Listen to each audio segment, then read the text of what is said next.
റിമാൻഡിൽ കഴിയുന്ന പ്രതിയുമായി കോടതി വീഡിയോ കോൺഫറൻസിംഗ് നടത്തുന്നത് കേരളത്തിൽ അപൂർവം. സുരക്ഷാ കാരണങ്ങൾ ചൂണ്ടിക്കാട്ടിയാണ് ദിലീപിനെ കോടതിയിൽ ഹാജരാക്കാതെ വീഡിയോ കോൺഫറൻസിന് പോലീസ് അപേക്ഷ നൽകിയത്. അങ്കമാലി മജിസ്ട്രേറ്റ് കോടതിയിൽ ആദ്യമായാണ് വീഡിയോ കോൺഫറൻസ് സംവിധാനം ഒരുക്കുന്നത്. പ്രതികളെ ജയിലിൽ നിന്ന് കോടതിയിലേക്കും തിരിച്ചും പലതവണ കൊണ്ടുപോകുന്നത് ഒഴിവാക്കാനാണ് പലപ്പോഴും വീഡിയോ കോൺഫറൻസ് സംവിധാനം ഒരുക്കുന്നത്. വിവിധ കോടതികളിൽ നടപടികൾ നേരിടുന്നവർ നേരിട്ട് കോടതിയിലെത്തുന്നത് ഒഴിവാക്കാനാണ് വീഡിയോ കോൺഫറൻസ് സംവിധാനം പ്രയോജനപ്പെടുത്താറ്. ജയിലിലും കോടതിയിലും സ്ഥാപിച്ചിട്ടുള്ള ക്യാമറയിലൂടെ ലൈവായി മജിസ്ട്രേറ്റിന് ചോദ്യങ്ങൾ ചോദിക്കാനും മറുപടി നൽകാനും കഴിയും.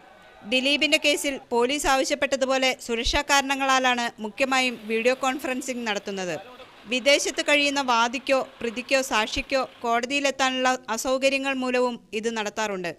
വീഡിയോ കോൺഫറൻസിംഗ് സംവിധാനം എല്ലാ ജയിലുകളിലും ഒരുക്കണമെന്ന ആവശ്യം നേരത്തെയുള്ളതാണ്. ദിലീപിന്റെ റിമാൻഡ് കാലാവധി നീട്ടാൻ വീഡിയോ കോൺഫറൻസ് നടത്തണമെന്ന ആവശ്യം മജിസ്ട്രേറ്റ് അംഗീകരിച്ചതോടെയാണ് അങ്കമാലി കോടതിയിൽ ഈ സംവിധാനം ഒരുക്കുന്നത്.